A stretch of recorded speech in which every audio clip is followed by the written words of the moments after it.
ಶ್ರೀಮಂತರಾಗಲು ನಿಮ್ಗೆಲ್ಲರಿಗೂ ಸ್ವಾಗತ. ನಾನು ಪ್ರಿಯರಾಮ್ ಬಿಲ್ಡಿಂಗ್ನ ಮೇಲೆ ನಿಮ್ಗೆಲ್ಲರಿಗೂ ಶುಭ ಸಂಜೆ. ಇವತ್ತು ಆ, ಒಂದೇ ಒಂದು ಸ್ಟೋರಿ ಹೇಳ್ಬೇಕನ್ಸುತ್ತೆ ನನಗೆ. ನನ್ನ ಒಂದು ಸ್ಟೋರಿ. ನಾನು ನನ್ನ ಕರಿಯರ್ ಶುರು ಮಾಡಿದಾಗ, ನನ್ನ ಕರಿಯರ್ ಅಂದ್ರೆ ನಾನು ಸಾಫ್ಟ್ವೇರ್ ಇಂಜಿನಿಯರ್ ಆಗಿ ನನ್ನ ಕೆಲಸ ಶುರು ಮಾಡಿದಾಗ, ಅವಾಗ ಈ ಕ್ರೆಡಿಟ್ ಕಾರ್ಡ್ ಒಂದು ಹುಚ್ಚಿತ್ತು ಆ ಟೈಮಲ್ಲಿ. ಅಂದ್ರೆ ಅವಾಗಿನ ನಾವು ಫ್ರೆಶ್ ಹುಡುಗರು, ಪಾಪ ಇನ್ನು ನಾನು ಒಂದಿಷ್ಟು 23-24 ವಯಸ್ಸು. ನಮಗೆ ಆಲ್ರೆಡಿ ಕೈಗೊಂದು 25-30 ಸಾವಿರ 40 ಸಾವಿರ ಸಂಬಳ ಬರ್ತಾ ಇತ್ತು ನಮಗೆ. ಅಂದ ತಕ್ಷಣ ನಮ್ಗೆ ಏನ್ ಮಾಡೋವಾಗ ಬಂದ್ಬಿಟ್ಟು ನಮಗೆ ಕ್ರೆಡಿಟ್ ಕಾರ್ಡ್ ಕೊಡೋಕೆ ಶುರು ಮಾಡಿದ್ರು. ನಮಗೆ ಖುಷಿ ಖುಷಿ, ಏನೋ ಕ್ರೆಡಿಟ್ ಕಾರ್ಡ್ ಕೊಟ್ಟರೆ ಏನೋ ಚೆನ್ನಾಗಿರುತ್ತೆ ನೋಡೋಕೆ. ಕ್ರೆಡಿಟ್ ಕಾರ್ಡ್ ಎಲ್ಲರೂ ಕಾರ್ಡ್ ಯೂಸ್ ಮಾಡ್ತಾ ಅಂತ ಒಂದು ಆ ಟೈಮಲ್ಲಿ 2004-5 ಆ ಟೈಮಲ್ಲಿ. ಸೊ ನಾನು ಏನು ಮಾಡಿದೆ ಆ ಟೈಮಲ್ಲಿ, ಕ್ರೆಡಿಟ್ ಕಾರ್ಡ್ ಚೆನ್ನಾಗಿಲ್ಲ ತಗೊಂಡ್ಬಿಡೋಣ ಅಂತ ಒಂದು ಕ್ರೆಡಿಟ್ ಕಾರ್ಡ್ನ ನಾನು ತಗೊಂಡಿದ್ದೆ ಆ ಟೈಮಲ್ಲಿ. ಸೊ ಆ ಕ್ರೆಡಿಟ್ ಕಾರ್ಡ್ ತಗೊಂಡು ನಾನು ಏನು ಮಾಡಿದೆ, ಏನು ಉಜ್ಜೋದು, ಮಜಾ ಮಾಡೋದು, ಫಿಲಮ್ ಹೋಗೋದು, by one get one ticket free, ಅದು ಇದು ಅಂತ ಸುಮ್ಮನೆ ಹೋಗೋದು, ಆಫ್ ಗೀಫ್ ಅನ್ಕೊಂಡು ಚೆನ್ನಾಗಿ ಉಜ್ಜೋದೆಲ್ಲ ಮಾಡ್ತಾ ಇದ್ದೆ ಆ ಟೈಮಲ್ಲಿ. ಇದು ನನ್ನ ರಿಯಲ್ ಸ್ಟೋರಿ. ಅವಾಗ ಏನು ಮಾಡಿದೆ ನಾನು, ಸರಿ ಹಂಗೆ ಬಡ್ಡಿ ಬೆಳೆದು ಬೆಳೆದು ನೋಡಿದೆ, ಏನಪ್ಪ ಹಿಂಗಾಗಿದೆ ಬಡ್ಡಿ ಅಂತ. ಆ ಟೈಮಲ್ಲಿ ಒಂದು ಸಿಟಿ ಬ್ಯಾಂಕಲ್ಲಿ ಒಂದು ಪರ್ಸನಲ್ ಲೋನ್ ತಗೊಂಡು ₹2,00,000 ಆಗಿತ್ತು ಕ್ರೆಡಿಟ್ ಕಾರ್ಡ್ ನಂದು. ಓವರ್ ಆಲ್ ಒಂದು ಅಕ್ಯುಮಿಲೇಷನ್. ಆ 2,00,000 ತೀರಿಸಿ ಕಂಪ್ಲೀಟ್ ಆಗಿ ಮುಗೀತು ಸದ್ಯ ಅಂದ್ಬಿಟ್ಟು ಲೆಟ್ರ್ ಇಸ್ಕೊಂಡು ಎಲ್ಲ ಮಾಡ್ಕೊಂಡು ಎಲ್ಲ ಕೆಲಸ ಮುಗಿಸ್ಕೊಂಡ್ಬಿಟ್ಟೆ ನಾನು. ಇಷ್ಟಕ್ಕೆ ಮುಗೀತು ಅಂತ ಅನ್ಕೊಂಡು ಸುಮ್ಮನೆ ಆಗ್ಬಿಟ್ಟಿದೆ. ಆಮೇಲೆ ಒಂದು 5-6 ವರ್ಷ ಆದ್ಮೇಲೆ ನನಗೆ ಇನ್ನೊಂದು ಸೈಟ್ ತಗೋಬೇಕಿತ್ತು ಅಂತ ಒಂದು ಲೋನ್ ತಗೊಳ್ಳೋಣ ಅಂತ ಹೋಗಿದೆ ಒಂದು ಸ್ಟೇಟ್ ಬ್ಯಾಂಕ್ ಆಫ್ ಇಂಡಿಯಾಗೆ. ಅವಾಗೆಲ್ಲ ನಮ್ಗೆ ಇನ್ನೂ ಕ್ರೆಡಿಟ್ ಸ್ಕೋರ್ ಅಂದ್ರೇನೋ ಏನು ನಂಗೆ ಗೊತ್ತಿರಲಿಲ್ಲ ಆ ಟೈಮಲ್ಲಿ ನಮ್ಗೆಲ್ಲರಿಗೂ. ಸೊ ನಾನು ಮಾಡಿದೆ, ಈ ಹೌಸಿಂಗ್ ಲೋನ್ ಅಪ್ಲೈ ಮಾಡಿದಾಗ ನನಗೆ ರಿಜೆಕ್ಷನ್ ಆಗೋಯ್ತು. ಯಾಕಂದ್ರೆ ನಿಮ್ಮ ಕ್ರೆಡಿಟ್ ಸ್ಕೋರ್ ಸರಿಗಿಲ್ಲ, ಸರಿ ಮಾಡ್ಕೊಂಡ್ ಬನ್ನಿ ಅಂದ್ಬಿಟ್ಟು. ನನ್ನ ಕ್ರೆಡಿಟ್ ಸ್ಕೋರ್ ಸಾಲ ಏನು ತೊಗೊಂಡಿಲ್ಲ, ಕ್ರೆಡಿಟ್ ಕಾರ್ಡ್ ಮುಚ್ಚಿಸ್ಬಿಟ್ಟಿದ್ದೀನಿ, ಏನೂ ಇಲ್ಲ, ಏನು ಪ್ರಾಬ್ಲಮ್ ಅಂತ ನೋಡಿದಾಗ ಈ ಥರ ಒಂದು ಕ್ರೆಡಿಟ್ ಕಾರ್ಡ್ ತೊಗೊಂಡಿದ್ರೆ ಅದನ್ನ ನೀವು ತೀರಿಸಿಲ್ಲ ದುಡ್ಡು ಅಂತ. ನಾನು ತೀರಿಸಿದ್ದೀನಲ್ಲ ಅಂದ್ಬಿಟ್ಟು ನಾನು ಹೋಗ್ಬಿಟ್ಟು ಆ ಬ್ಯಾಂಕಿಗೆ ಹೋದಾಗ, ಕರೆಕ್ಟ್ ನೀವು ತೀರ್ಸಿದ್ರಿ, ನೀವು ಆದ್ಮೇಲೆ ಒಂದು ₹532 ನಿಮ್ಮ ಮೇಲೆ ಒಂದು ಫೈನ್ ಆಗಿತ್ತು. ₹532, ಜಸ್ಟ್ ₹532 ಫೈನ್ ಆಗಿತ್ತು. ಅದು ನಿಮ್ಮ ಮೇಲೆ ಇತ್ತು. ಅದು ಈಗ ಬೆಳೆದು ಬೆಳೆದು ಬೆಳೆದು ₹36,000 ಆಗಿದೆ ಅಂತ ಹೇಳಿದ್ರು ನನಗೆ ಆಫ್ಟರ್ 6 ಇಯರ್ಸ್. ನಾನು ಬೈದೆ, ಅಲ್ಲ ಸರ್ ₹2,00,000 ತೀರ್ಸಿ ಆ ಟೈಮಲ್ಲಿ, ಬರೀ ₹532 ತೀರ್ಸಾಕ್ತಿರ್ಲಿಲ್ವ ನಂಗೆ ಅಂತ ಕೇಳಿದೆ. ಹಂಗೆ ಕೇಳೋದು, ಇಲ್ಲ ಇಲ್ಲ ಇಲ್ಲ ಹಂಗೆ ಹಿಂಗೆ ಅನ್ಕೊಂಡು ಕೊನೆಗೆ ಸೆಟಲ್ಮೆಂಟ್ ಆದಿದೆ ಅಂತ ಹೇಳಿದ್ರು. ಸರಿ ಅಂದ್ಬಿಟ್ಟು ₹13,000 ನಾನು ಅವ್ರು ಕೊಟ್ಟು ಕೇಸ್ ಮುಗಿಸ್ಕೊಂಡು ಬಂದೆ ನಾನು. ಅಂದ್ರೆ ಬರೀ ₹532 ನಾನು ಸ್ವಲ್ಪ ಮಾರಿದ್ದಕ್ಕೆ, ಅಂದ್ರೆ ಮಾರಿದ್ದು ಅಲ್ಲ, ನಂಗೆ ಗೊತ್ತೇ ಇಲ್ಲ ವಿಷಯ ಅದು. ಅಂದ್ರೂ ಅವ್ರು ನಂಗೆ ಈ ತರ, ಇದು ಮಟ್ಟ ಮೋಸ ಅಲ್ವಾ. ಸೊ ಈ ತರ ಒಂದು ಕತೆ ನನ್ನ ಕೈಲಿ ಆಗಿತ್ತು. ಇದು ಯಾಕೆ ಹೇಳಿದೆ ಅಂತ ನಾನು ಹೇಳ್ತೀನಿ ನಿಮ್ಗೆ. ಈ ಸರಿ ನಮ್ಮ ಒಂದು ರಿಸಲ್ಟ್ ಅಲ್ಲಿ ಬಜಾಜ್ ಫೈನಾನ್ಸ್ ಒಂದು ಎಕ್ಸ್ಟ್ರಾ 27%, ಅಂದ್ರೆ ಆಲ್ಮೋಸ್ಟ್ 7,000 ಕೋಟಿ ಲಾಭ ಮಾಡಿದೆ ಈ ಒಂದು ಕ್ವಾರ್ಟರ್ ಅಲ್ಲಿ. ಸೊ 7,000 crores ಪ್ರಾಫಿಟ್ ಅಂತ ಹೇಳಿದ್ರೆ ನೀವು ಇಮ್ಯಾಜಿನ್ ಮಾಡಬಹುದು. ಬಜಾಜ್ ಫೈನಾನ್ಸ್ ಅವ್ರು ಯಾರು ಕೊಡ್ತಾರೆ ನಿಮ್ಗೆ? ಬಜಾಜ್ ಫೈನಾನ್ಸ್ ಅವ್ರ ಕಾಲ್ ಬರ್ತಾನೆ ಇರುತ್ತೆ.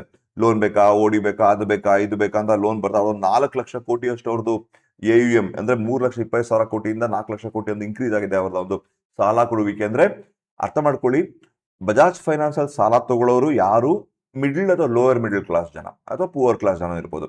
ಸೊ ಇವ್ರುಗಳು ಈ ಸಣ್ಣ ಪುಟ್ಟ ಒಂದು ಮಿಕ್ಸಿ ತಗೊಳಕ್ ಒಂದು ಲೋನ್ ತಗೋತಾರೆ, ಅಥವಾ ಒಂದು ಫ್ರಿಜ್ ತಗೊಳಕ್ ಲೋನ್ ತಗೋಬಹುದು. ಇದು ಸಣ್ಣ ಪುಟ್ಟ ಲೋನ್ ತಗೊಳ್ಳೋರು ಹೈಯರ್ ಇಂಟ್ರೆಸ್ಟ್ ರೇಟ್ ಕೊಟ್ಟು, ಆ ರೇಟ್ಗಳು ಹೈಯರ್ ಇರುತ್ತೆ, ಕೊಟ್ಟು ಮಾಡಿರ್ತಾರೆ. ಸೊ ಅಂತ ಒಂದು ಮೂವ್ಮೆಂಟ್, ಅಂತ ಕನ್ಸ್ಯೂಮರ್ ಮೂವ್ಮೆಂಟ್ ನಮ್ಮ ದೇಶದಲ್ಲಿ ಜಾಸ್ತಿ ಆಗಿದೆ ಅಂತ ನೀವು ಅನ್ಕೋಬಹುದು. ಇದಕ್ಕೆ ಒಂದು ಪೂರಕ ಏನು, ಈಗ ಎಲ್ಲರ ಹತ್ರನೂ ಪ್ರಾಬ್ಲಿ ಸಮೃದ್ಧಿ, ಅಂದ್ರೆ ಆ ಒಂದು ಲೋವರ್ ಮಿಡಲ್ ಕ್ಲಾಸ್ ಅಥವಾ ಒಂದು ಮಿಡಲ್ ಕ್ಲಾಸ್ ಅಥವಾ ಪೂರ್ ಕ್ಲಾಸ್ ಇದೆ, ಅವರ ಒಂದು ಸಮೃದ್ಧಿ ಸ್ವಲ್ಪ ಮಟ್ಟ ಆಗ್ತಾ ಅಂತ ಅನ್ಕೋಬಹುದು. ಸಮೃದ್ಧಿ ಅನ್ನೋಕ್ಕಿಂತ ಅವರದ್ದು ಆಕಾಂಕ್ಷೆ ಜಾಸ್ತಿ ಅಂತ ಅನ್ಬೋದು.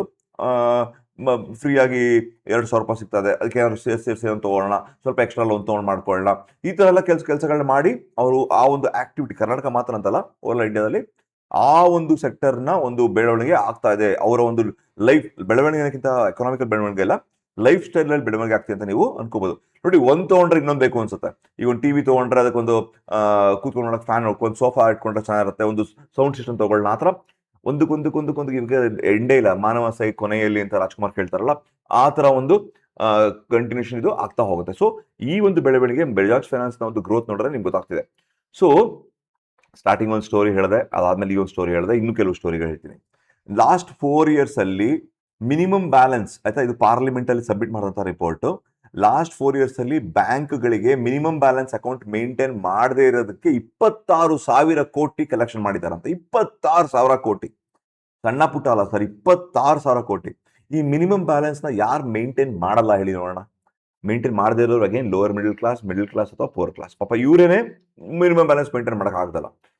ಬ್ಯಾಂಕಿಂಗ್ ಒಂದು ಸರ್ವಿಸ್ ಆದ್ಮೇಲೆ ಅವರು ಮಿನಿಮಮ್ ಬ್ಯಾಲೆನ್ಸ್ ನ ಅವ್ರಿಗೂ ಖರ್ಚಾಗುತ್ತೆ. ಈಗ ಇವತ್ತಿನ ಒಂದು ಕಂಪ್ಯೂಟರೈಸ್ ಒಂದು ಕಾಲದಲ್ಲಿ ಅವ್ರೇನ್ ಲಾಸ್ ಅಲ್ಲಿ ಇದಾರ MBA ಇದು ಮಾಡಕ್ಕೆ? ಅಕೌಂಟ್ ಓಪನ್ ಮಾಡಿಸ್ಬೇಡಿ ಬೇಕಿದ್ರೆ. ಅಕೌಂಟ್ ಓಪನ್ ಮಾಡ್ಸಕ್ಕೂ ನೀವು ಕಷ್ಟಪಟ್ಟು ಪಾಪ ಮಿನಿಮಮ್ ಬ್ಯಾಲೆನ್ಸ್ 26,000 ಕೋಟಿ ಚಾರ್ಜ್ ಮಾಡಿದ್ದಾರೆ.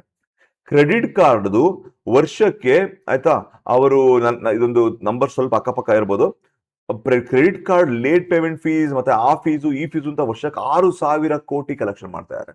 ಯಾರು ಲೇಟ್ ಪೇಮೆಂಟ್ ಮಾಡೋದು? ಪ್ರಾಬ್ಲಿ ನಾನು ಒಂದು ಸ್ವಲ್ಪ ಲೇಟ್ ಪೇಮೆಂಟ್ ಮಾಡ್ತೀನಿ, ಅವಾಗ ಮರ್ತೋಗಿ ಅದೇ ವಿಷಯ. ಆದ್ರೆ ಮ್ಯಾಕ್ಸಿಮಮ್ ಅಲ್ಲಿ ಲೇಟ್ ಪೇಮೆಂಟ್ ಯಾರು ಮಾಡ್ತಾರೆ, ಯಾರು ಕಟ್ಟಕ್ ಆಗಲ್ಲ ಅಂತವ್ರಿಗೆ, ಅಥವಾ ಸಣ್ಣ ಪುಟ್ಟ ಇದು ಮಾಡೋರಿಗೆ, ಅಂತವ್ರಿಗೆ ಸಿಕ್ಕಾಪಟ್ಟೆ ದೊಡ್ಡ ಒಂದು ದುಡ್ಡನ್ನ ಬ್ಯಾಂಕ್ಗಳು ಕಿತ್ಕೋತಾ ಇದಾರೆ ಆಯ್ತಾ. ಇದರಿಂದ ಏನಕ್ಕೆ ಹೇಳ್ತೀನಿ ನಾನು ಹೇಳ್ತೀನಿ 2 ನಿಮಿಷದಲ್ಲಿ. ಮತ್ತೆ ಇನ್ನೊಂದು ವಿಷಯ, ಬರೀ interest rate, credit card interest rate 20,000 ಕೋಟಿಗಿಂತ ಜಾಸ್ತಿ ಇದೆ ಅಂತ ಇಂಡಿಯಾದಲ್ಲಿ. ಅಂದ್ರೆ ಬರೀ ಇಂಟ್ರೆಸ್ಟ್ ಅವರ ಒಂದು ಮಾರ್ಜಿನ್ ನೋಡಿ ಎಷ್ಟಾಗಿರುತ್ತೆ ಅಂತ ಹೇಳಿದ್ರೆ, ಕ್ರೆಡಿಟ್ ಕಾರ್ಡ್ ಅಲ್ಲಿ ಬರುವಂತ interest rate more than 20,000 rupees ಅಂತ ಒಂದು ಎಸ್ಟಿಮೇಷನ್ ಇದೆ ಆಯ್ತಾ. ಅದೊಂದು ಅಂಕಿಅಂಶಗಳು. ಅಷ್ಟು ಮಾತ್ರ ಅಲ್ಲ, ಈ ಕ್ರೆಡಿಟ್ ಕಾರ್ಡ್ ಅಲ್ಲಿ ಒಂದು ದೊಡ್ಡ ಸ್ಕ್ಯಾಮ್ ಏನದು, ಮಿನಿಮಮ್ ಬ್ಯಾಲೆನ್ಸ್ ಪೇ ಮಾಡುವಂತ ಒಂದು ಸ್ಕ್ಯಾಮ್ ಇದೆ. ಈಗ ಫಾರ್ ಎಕ್ಸಾಂಪಲ್ ನೀವು ಒಂದು 1 ಲಕ್ಷ ರೂಪಾಯಿ ಕ್ರೆಡಿಟ್ ಕಾರ್ಡ್ ಉಜ್ಬಿಟ್ಟಿರ್ತೀರಾ, ಆ 1 ಲಕ್ಷ ಉಜ್ಜಕ್ಕೆ ಮುಂದಿನ ತಿಂಗಳೇ 1 ಲಕ್ಷ ಕಟ್ಬೇಕು ನೀವು. 1 ಲಕ್ಷ ನೀವು 1 ಲಕ್ಷ ನೀಡು ಹಿಂಗ್ ಉಜ್ಬಿಡ್ತೀವಿ ಹೋಗ್ಬಿಟ್ಟಕ್ಕಂತ, ಅಥವಾ 20,000 ಹಿಂಗ್ ಉಜ್ಬಿಡ್ತೀವಿ, 5,000 4,000 ಪಾಯಿಂಟ್ಸ್ ಬರುತ್ತಲ್ಲ, ಪಾಯಿಂಟ್ಸ್ ಬರುತ್ತೆ ಟಕ್ ಟಕ್ ಟಕ್ ಟಕ್ ಉಜ್ಬಿಡ್ತೀವಿ. ಆ ಉಜ್ಜಿದ್ದು ಹಂಗೆ ಜೋಡಣೆ ಆಗಿ ಆಗಿ ಆಗಿ ಆಗಿ ಆಗಿ ಯಾವಾಗ 70,000 ಆಯ್ತು, ಯಾವಾಗ 80,000 ಆಯ್ತು, ಯಾವಾಗ 1 ಲಕ್ಷ ಆಯ್ತು ಗೊತ್ತಾಗೋದೇ ಇಲ್ಲ ಆಯ್ತಾ. ಸೊ ಅದಕ್ಕೆ ನಾವು ಹೋಗ್ತೀವಿ, ಹೋದ ತಕ್ಷಣ 1 ಲಕ್ಷ ಕಟ್ಬೇಕೀಗ. ಮುಂದಿನ ತಿಂಗಳದು ಕೆಲಸ ಖರ್ಚಿದೆ ನಮ್ಗೆ, ಮರಿಬೇಡಿ, ಮುಂದಿನ ತಿಂಗಳದು ಖರ್ಚಿದೆ ನಮ್ಗೆ, ಜೊತೆಗೆ ಹೋದ ತಿಂಗಳದು 1 ಲಕ್ಷ ಕಟ್ಬೇಕು, ಡಬಲ್ ಖರ್ಚು ಆಗತ್ತಲ್ಲ ಅಂತ ಉಜ್ಬಿಡ್ತೀವಿ. ಬಟ್ ಮುಂದಿನ ತಿಂಗಳು ನಾವು ಜೀವನ ಮಾಡ್ಲೇಬೇಕಲ್ವಾ ಸರ್. ಸೊ ಅದ್ರದ್ದು ಖರ್ಚುಗಳು ಬರುತ್ತೆ. ಸೊ ಅವಾಗ ಕಟ್ಟಕ್ಕಾಗಲ್ಲ, ಅವಾಗ ಏನ್ ಮಾಡ್ತೀವಿ, ಅವನ ಆಪ್ಷನ್ ಕೊಡ್ತಾನೆ, ಮಿನಿಮಮ್ ಬ್ಯಾಲೆನ್ಸ್ ಕಟ್ಟಿ ಸಾಕು ಅಂತ. ಅವಾಗ ನಿಮ್ ಪ್ರಾಬ್ಲಮ್, ಮಿನಿಮಮ್ ಬ್ಯಾಲೆನ್ಸ್ ಏನಂದ್ರೆ ನಿಮ್ಮ ಕ್ರೆಡಿಟ್ ಸ್ಕೋರ್ ಹಾಳಾಗಲ್ಲ ಅಷ್ಟೇನೆ, ಬಟ್ ಎಲ್ಲಾ ತರ ಫೀಸ್ಗಳು ಇದು ಅವ್ರ ಖುಷಿ ಅವ್ರಿಗೆ ನಿಮ್ಮಂತವ್ರು ಬಂದ್ಬಿಟ್ರೆ, ಅಂದ್ರೆ ಮಿನಿಮಮ್ ಬ್ಯಾಲೆನ್ಸ್ ಕಟ್ಟೋರು ಬಂದ್ಬಿಟ್ರೆ ಬ್ಯಾಂಕ್ಗಳಿಗೆ, ಕ್ರೆಡಿಟ್ ಕಾರ್ಡ್ ಅವ್ರಿಗೆ, ಯಾರು ಕರೆಕ್ಟ್ ಟೈಮ್ ಕಟ್ಬಿಡ್ತಾರೆ ಅವರಿಂದ ಲಾಭ ಇಲ್ಲ ಕ್ರೆಡಿಟ್ ಕಾರ್ಡ್ ಕಂಪನಿಗಳಿಗೆ. ಅವರಿಂದ ಯಾವಾಗ ಲಾಭ ಅಂದ್ರೆ ಅವ್ರು ಮರ್ತೋದ್ರೆ ಫೈನ್ ಹಾಕ್ಬೋದಲ್ಲ ಅಂತ. ನಾನು ಎಷ್ಟೊಂದ್ ಸರಿ ಫೈನ್ ಕಟ್ಟಿದ್ದೀನಿ ನಾನು. ಸೊ ಮತ್ತೋದ್ರೆ ಫೈನ್ ಕಟ್ತಾರಲ್ಲ ಅದ್ರ ಲಾಭನೇ. ಆ ಪಾಯಿಂಟ್ಸ್ ಮನೆ ಹಾಳಾಗೋದು, ಆ ಪಾಯಿಂಟ್ಸ್ ಗಳಿಸಕ್ ಹೋಗಿ ನಂದೇ ಎಕ್ಸಾಂಪಲ್, ನಾನೇನ್ ಮಾಡಿದೆ, ಒಂದ್ಸರಿ ನಂದೊಂದು ಬ್ಯಾಂಕ್ ಕ್ರೆಡಿಟ್ ಕಾರ್ಡ್ ಇತ್ತು, ಈಗಲೂ ಇದೆ, ಅದನ್ನ ಯೂಸ್ ಮಾಡಲ್ಲ, ಬೇರೆ ಕ್ರೆಡಿಟ್ ಬಿಟ್ಟಿದ್ದೀನಿ. ಸೊ ಆ ಕ್ರೆಡಿಟ್ ಕಾರ್ಡ್ ಅಲ್ಲಿ ನಾನು ಉಜ್ಜಿ ಪಾಯಿಂಟ್ಸ್ಗಳು ಏನು ಸೂಪರ್ ಡೂಪರ್, ಒಂದು ಫ್ರಿಡ್ಜ್ ತಗೋಬಹುದು ಅಷ್ಟು ಪಾಯಿಂಟ್ಸ್ ಮಾಡ್ಬಿಟ್ಟಿತ್ತು ನನ್ನ ಹತ್ರ ಆ ಒಂದು ಕ್ರೆಡಿಟ್ ಕಾರ್ಡ್ ಇದ್ರಲ್ಲಿ. ನಾನು ಸೂಪರ್ ಅಪ್ಪ ನನ್ನ ಜೀವನ. ಯಾರೋ ಒಬ್ಬ ನನ್ನ ಫ್ರೆಂಡ್ ಒಬ್ಬ ಹೇಳಿದ, ಏನ್ ಹೇಳಿದ ಅಂದ್ರೆ, ನೀನ್ ದಿನ ಅಷ್ಟು ಖರ್ಚು, ಪ್ರತಿ ಸರಿ ಅಷ್ಟು ಖರ್ಚು ಮಾಡ್ತೀಯ, ಆ ಖರ್ಚು ನೀನ್ ಕ್ರೆಡಿಟ್ ಕಾರ್ಡ್ ಅಲ್ಲಿ ಕ್ರೆಡಿಟ್ ಕಾರ್ಡ್ ಉಜ್ಜ ಪಾಯಿಂಟ್ಸ್ ಬರುತ್ತೆ, ಅವಾಗ ನೆಕ್ಸ್ಟ್ ಮಂತ್ ತೀರಿಸ್ಬಿಡು, ಅದನ್ನ ದೊಡ್ಡ ವಿಷಯ, ಹಂಗೆ ಹಿಂಗೆ ಅಂತ. ಸರಿ ಆಯ್ತು, ಓಕೆ ಅಂದ್ಬಿಟ್ಟು ನಾನು ಅದ ಕೆಲಸ ಮಾಡಿ ಸುಮಾರು ಎಷ್ಟೋ ತಿಂಗಳಲ್ಲಿ ನಾನು ಒಂದು ಫ್ರಿಡ್ಜ್ ತಗೊಳ್ಳೋಷ್ಟು ಪಾಯಿಂಟ್ಸ್ ಗಳಿಸ್ಕೊಂಡ್ಬಿಟ್ಟಿದೆ. ಒಂದು ತಿಂಗಳು ಉಜ್ಜಿದ್ದನ್ನ 1 ತಿಂಗಳು ಲೇಟ್ ಹಾಕಟ್ಟದೆ. ಆ ಫ್ರಿಡ್ಜ್ ದುಡ್ಡೆಲ್ಲ ಒಂದೇ ಸರಿ ಫೈನ್ ತಗೊಂಡ್ಬಿಟ್ಟ ಆಯ್ತಾ. So it's such a scam, big scam ಅವೆಲ್ಲ ಅಲ್ವಾ. ಸೊ ನನಗೆ ಒಂದು ಫೈನಾನ್ಷಿಯಲ್ ಇಂಟೆಲಿಜೆನ್ಸ್ ಕಡೆ ಹೋಗಬೇಕು ನೀವು ಅಂದ್ರೆ, ಒಂದು ನಿಮ್ಮ 108 ಬ್ಯಾಂಕ್ ಅಕೌಂಟ್ಗಳನ್ನ ಇಟ್ಕೋಬೇಡಿ, ಒಂದು ಬ್ಯಾಂಕ್ ಇಟ್ಕೊಳ್ಳಿ, ಬೇಕಾದ ಒಂದು ಬ್ಯಾಂಕ್ ಇಟ್ಕೊಳ್ಳಿ. ಅದರಲ್ಲಿ ಯಾವ ತರ ಬ್ಯಾಂಕ್ ಇಟ್ಕೊಳ್ಳಿ ಅಂದ್ರೆ, ಮಿನಿಮಮ್ ಬ್ಯಾಲೆನ್ಸ್ ಚಾರ್ಜ್ ಮಾಡ್ತಾ ಇರೋಂತಹ ಬ್ಯಾಂಕ್ಗಳು ಎಷ್ಟೊಂದಿವೆ ಅಂತ ಒಂದು ಬ್ಯಾಂಕ್ಗಳಲ್ಲಿ ಹೋಗಿ ಅಕೌಂಟ್ ಓಪನ್ ಮಾಡಿ, ಮಿನಿಮಮ್ ಬ್ಯಾಲೆನ್ಸ್ ನ ಕಟ್ ಮಾಡುವಂತಹ ಅಕೌಂಟ್ ನ ಕ್ಲೋಸ್ ಮಾಡಿ. ನಾನು ಒಂದು ಮನೆ ಕ್ಲೋಸ್ ಮಾಡ್ಬೇಕು, ನನ್ನೊಂದು ಫೈನ್ ಹಾಕಿದಾರೆ ಒಂದು. ಸೊ ಎರಡನೇದು, ಕ್ರೆಡಿಟ್ ಕಾರ್ಡ್ ನಮಗೆ ಅಗತ್ಯವಿಲ್ಲ. ಕ್ರೆಡಿಟ್ ಕಾರ್ಡು ಯಾವಾಗಲೂ ಒಂದು ಕಷ್ಟ ಕಾಲಕ್ಕೆ ಬೇಕಾಗತ್ತೆ ಅನ್ನೋದು ಬೇಕಾಗಿಲ್ಲ. ಅಕಸ್ಮಾತ್ ಅನ್ಕೊಂಡ್ರೆ ನೀವು ಕ್ರೆಡಿಟ್ ಕಾರ್ಡ್ ನ ತಗೊಂಡು ಆ ನಂಬರ್ನ ನೋಟ್ ಮಾಡ್ಕೋಬೇಡಿ, ಎಲ್ಲುವೆ ಹೋಗಿ ಯಾರಾದ್ರೂ ಒಬ್ಬ ನಿಮ್ಗೆ ಫ್ರೆಂಡ್ ಮನೇಲೋ ರಿಲೇಟಿವ್ ಮನೇಲೋ ಯಾರೋ ಮನೇಲಿ ಇಟ್ಕೊಂಡ್ಬಿಡಿ ಅನ್ನ ಆಯ್ತಾ. ಪಕ್ಕದಲ್ಲಿದ್ರೆ ಪ್ರಾಬ್ಲಮ್ ಆಯ್ತಾ. ನಂಗೆ ಏನು ಹೇಳಬೇಡ, ಕೇಳಿದ್ರೆ ನಾನು ಕ್ವಶನ್ ಕೇಳ್ಬಿಟ್ಟು ನೀನು ಅದು ಕ್ರೆಡಿಟ್ ನಂಬರ್ ಕೂಡ ಅಲ್ಲಿ ಕೊಡಬೇಡ, ಬೇಕಾಗಿಲ್ಲ ಕ್ರೆಡಿಟ್ ಕಾರ್ಡ್ ಉಜ್ಜಿದ್ರೆ ಫಸ್ಟ್ ಬಿಡಿ ಆ ಪಾಯಿಂಟ್ಸ್ಗೋಸ್ಕರ, ಓಕೆನಾ. ಅದು ತುಂಬಾ ದೊಡ್ಡ ಒಂದು ಸ್ಕ್ಯಾಮ್. ಮತ್ತೆ ಕ್ರೆಡಿಟ್ ಕಾರ್ಡ್ ಯೂಸ್ ಮಾಡಿದ್ರು ಮಿನಿಮಮ್ ಬ್ಯಾಲೆನ್ಸ್ ಕಟ್ಟುವಂತಹ ಕೆಲಸಗಳನ್ನ ಮಾಡ್ಕೋಬೇಡಿ.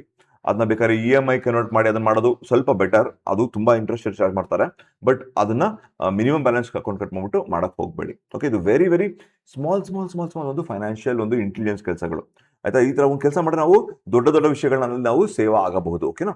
ಸೊ ನಾನು ರಿಕ್ವೆಸ್ಟ್ ಇಷ್ಟೇನೆ, ನಿಮ್ಮ ಒಂದು ಇದನ್ನ ವೇಟ್ ಮಾಡ್ಕೊಳ್ಳಿ. ಸೊ ಇದನ್ನ ಯಾಕೆ ಹೇಳ್ತೇನೆ ಅಂದ್ರೆ, ಬಜಾಜ್ ಫೈನಾನ್ಸ್ ತುಂಬಾ ಒಳ್ಳೆ ಒಂದು ಲಾಭ ಮಾಡಿದೆ. ನಮ್ಮ ಬ್ಯಾಂಕ್ಗಳು ಎಲ್ಲಾನು ಒಳ್ಳೊಳ್ಳೆ ಲಾಭಗಳು ಈ ಒಂದು QON ಅಲ್ಲಿ ಮಾಡ್ತಾ ಇದೆ. ಸೊ ಆಸ್ ಅನ್ ಇನ್ವೆಸ್ಟರ್ ನೀವು ಏನ್ ಯೋಚನೆ ಮಾಡಬಹುದು ಅಂದ್ರೆ, ಆಸ್ ಅನ್ ಇನ್ವೆಸ್ಟರ್, ಈಗ ಇನ್ವೆಸ್ಟರ್ ಮನುಷ್ಯತ್ವದಲ್ಲಿ ನೀವೆಲ್ಲ ಅಡ್ವೈಸ್ ಮಾಡಿದೆ, ಬಟ್ ನಾವು ಆಸ್ ಅನ್ ಇನ್ವೆಸ್ಟರ್ ನಿಮ್ಗೆ ಹೇಳ್ತಾ ಇದ್ದೀನಿ, ಇನ್ವೆಸ್ಟರ್ ಆಗಿ ನಮ್ಮ ಒಂದು ದೇಶದ ಒಂದು middle class, lower middle class ಬೆಳೀತಾ ಅಂತ ಅರ್ಥ. ಕನ್ಸಂಪ್ಷನ್ ಒಂದು ಆ ಮಟ್ಟಕ್ಕಿದೆ. ಈಗ ನಾಳೆ ಅದೇ ಹೇಳಿದ್ರೆ, ಟಿವಿ ತಗೊಂಡು ನಾಳೆ ಸೋಫಾ ತಗೊಂಡು ನಾಳೆ AC ತಗೊಂಡು ನಾಳೆ ಸೌಂಡ್ ಸಿಸ್ಟಮ್ ತಗೋತಾನೆ. ಸೊ ಈ ತರ ಒಂದು ಕೆಲಸಗಳಾಗ್ತಾ ಇರುತ್ತೆ. ಬಜಾಜ್ ಆಟೋ ಒಳ್ಳೆ QON ಕೊಡ್ತು. ಸೊ ಇದೆಲ್ಲ ಬಜಾಜ್ ಆಟೋ ಏನ್ ಮಾಡ್ತಾರೆ, ಬಜಾಜ್ ಆಟೋ ಏನ್ ದೊಡ್ಡ ಒಂದು ಕಾರ್ಗಳನ್ನ, ಲಕ್ಸುರಿ ಕಾರ್ ಮಾಡ್ತಾರೆ. ಬಜಾಜ್ ಆಟೋ ಮಾಡೋದೇ ಸಣ್ಣ ವೆಹಿಕಲ್ಸ್ಗಳನ್ನ ಆಯ್ತು, ಸಣ್ಣ ಪುಟ್ಟ middle class, lower middle class ಇವ್ರು ತಗೊಳ್ಳೋಂಥ ವೆಹಿಕಲ್, ಅವರ ಒಂದು QON ಜಾಸ್ತಿ ಆಗಿದೆ. ಸೊ ಹಾಗಾಗಿ ಆ ಒಂದು ಸೆಕ್ಟರ್ನ ಜನತೆ ಅವರ ಒಂದು ಲೈಫ್ ಸ್ಟೈಲ್ ಇನ್ಕ್ರೀಸ್ ಆಗಿರೋದ್ರಿಂದ ಆ ಒಂದು ಸೆಕ್ಟರಿಗೆ ಕೇಟರ್ ಮಾಡುವಂತಹ ಅಂದ್ರೆ ಕೊಡುವಂತಹ ಕೆಲವು ಕಂಪನಿಗಳಿದೆ, ಅವರ ಒಂದು ಬೆಳವಣಿಗೆ, ಆ ಒಂದು ಕಂಪನಿಗಳ ಒಂದು Q1 Q2 ಚೆನ್ನಾಗಿ ಆಗ್ಬೋದು ಅಂತ ಒಂದು ಅನಿಸಿಕೆ ಅಲ್ವಾ. ಸೊ ಇದು ನೋಡ್ಕೊಂಬನ್ನಿ, ಯಾವ ಕಂಪನಿಗಳ ರಿಸಲ್ಟ್ ಬಂದಿದೆ. ಇದೆಲ್ಲ ನೀವೆಲ್ಲ ಒಂದು ಫೈನಾನ್ಷಿಯಲ್ ಇಂಟೆಲಿಜೆನ್ಸ್ ಅಂತ ನೀವೆಲ್ಲ ನೋಡ್ತಾ ಇದ್ರೆ, ಇದನ್ನೆಲ್ಲನೂ ನನ್ನ ಸಬ್ಸ್ಕ್ರಿಪ್ಷನ್ ಕೊಟ್ಟು ನೋಡ್ತಾ ಇದ್ರೆ, ಇದೆಲ್ಲ ಯಾಕೆಂದ್ರೆ ನೀವು ಇಂಟ್ರೆಸ್ಟ್ ಅಂತ ಅರ್ಥ. ಸೊ ನೀವೇನ್ ಮಾಡ್ಬೇಕಂದ್ರೆ ಪ್ರತಿ ಒಂದು ಇದು ಕಂಪನಿಗಳ ಲಿಸ್ಟ್ ತಗೊಂಡು ಯಾವ Q1 ಬಂದಿದೆ ಆ ಕಂಪನಿಗಳಲ್ಲಿ ಯಾವುದು ಈ middle class lower middle class ಯಾರು ಮಾಡೋದು ನಂಗೆ ಕಳಿಸಿದೆ ಎಕ್ಸೆಲ್ ಮಾಡೋದು ನಂಗೆ ಕಳಿಸಿ ದಯವಿಟ್ಟು ನನಗೂ ಹೆಲ್ಪ್ ಆಗುತ್ತೆ ಬೇರೆಯವ್ರು ತೋರ್ಸಕ್ಕೆ. ಸೊ ಆ ಒಂದು ಮಾಡ್ಕೊಳ್ಳಿ, ಒಂದು ಕಾಲಮ್ ಅಲ್ಲಿ ಹಾಕಿ ಏನ್ ಹಾಕ್ಬೇಕು, ಇದು ಮಿಡಲ್ ಕ್ಲಾಸ್ಗ ಲೋವರ್ ಮಿಡಲ್ ಕ್ಲಾಸ್ಗ ಅಪ್ಪರ್ ಕ್ಲಾಸ್ಗ ಗೌರ್ಮೆಂಟ್ಗ ಯಾರಿಗೆ ಈ ಕಂಪನಿ ಕೇಟರ್ ಮಾಡುತ್ತೆ ಅಂತ ಹಾಕಿ. ಈಗ ಫಾರ್ ಎಕ್ಸಾಂಪಲ್ ಒಂದು ಫಾರ್ಮಾ ಕಂಪನಿ ಎಲ್ಲರಿಗೂ ಹೆಲ್ಪ್ ಆಗುತ್ತೆ ಅದು. ಸೊ ಬಟ್ ಮಿಡಲ್ ಕ್ಲಾಸ್ಗೆ ಲೋವರ್ ಮಿಡಲ್ ಕ್ಲಾಸ್ಗೆ ಅಂತ ಇರುವ ಕಂಪನಿಗಳೇ ಇದೆ ಅಲ್ವಾ. ಸೊ ಅಂತಹ ಕಂಪನಿಗಳನ್ನ ನೀವು ಒಂದು ಕಾಲಮ್ ಲಿಸ್ಟ್ ಮಾಡ್ಕೊಂಡು ಒಂದು ಎಕ್ಸೆಲ್ ಮಾಡ್ಕೊಳ್ಳಿ. ಸೊ ನನಗೆ ಈ ಸೆಕ್ಟರ್ ಆ ಕಂಪನಿಗಳ Q1 ರಿಸಲ್ಟ್ಸ್ ಆಗಿದೆ ನೋಡೋಣ, ನೋಡಿದ್ರೆ ಒಂದು ಡೇಟಾ ಹೊರಗೆ ಬರುತ್ತೆ ಅಂತ ಚೆಕ್ ಮಾಡೋಣ. ಓಕೆ, ಅರ್ಥ ಹೇಳ್ತೀನಿ ನಾನು. ಕಂಪನಿಗಳ ಲಿಸ್ಟ್ ಅದು ಯಾರಿಗೆ ಕೇಟರ್ ಮಾಡುತ್ತೆ, middle class lower middle class upper middle class poor ಕ್ಲಾಸ್ಗ ರಿಚ್ ಕ್ಲಾಸ್ಗ ಎಲೈಟ್ ಕ್ಲಾಸ್ಗ ಗೌರ್ಮೆಂಟ್ಗ ಈ ತರ ಒಂದು ಲಿಸ್ಟ್ ಮಾಡ್ಕೊಳ್ಳೋಣ. ಲಿಸ್ಟ್ ಮಾಡ್ಕೊಂಡು ಅದರ Q1 ಪ್ರಾಫಿಟ್ಗಳನ್ನ ಹಾಕೋಣ, ನೆಟ್ ಪ್ರಾಫಿಟ್ ಇನ್ ಪರ್ಸೆಂಟೇಜ್ ನೋಡೋಣ. ಓಕೆ, ಲೋವರ್ ಮಿಡಲ್ ಕ್ಲಾಸ್ ಮಾಡಿರೋ ಕಂಪನಿಗಳೆಲ್ಲ ಒಂದು ಇದು ಮಾಡೋಣ, ಒಂದು ಪಿವೋಟ್ ಟೇಬಲ್ ಹಾಕಿ ಒಂದು ಅನಾಲಿಸಿಸ್ ಮಾಡ್ಬೋದು. ಇದೊಂದು ಟ್ರೈ ಮಾಡಿ. ಓಕೆ, ಮಾಡಕ್ಕೆ ಇವತ್ತಿನ ಎ ಜಮಾನದಲ್ಲಿ ನೀವೆಲ್ಲ ಮಾಡ್ಬೋದು ಆಯ್ತಾ. ಸೊ ನಾನೊಂದು ಈ ಥರ ಕೆಲಸಗಳನ್ನ ಮಧ್ಯದಲ್ಲಿ ಮಾಡ್ತಾ ಇರ್ತೀನಿ. ಅದಕ್ಕೋಸ್ಕರ ನಿಮ್ಮ ಜೊತೆ ಏನಾದ್ರು ಮಾತಾಡೋಕೆ ನನಗೆ ಪಾಯಿಂಟ್ಗಳು ಸಿಗ್ತಾ ಹೋಗುತ್ತೆ.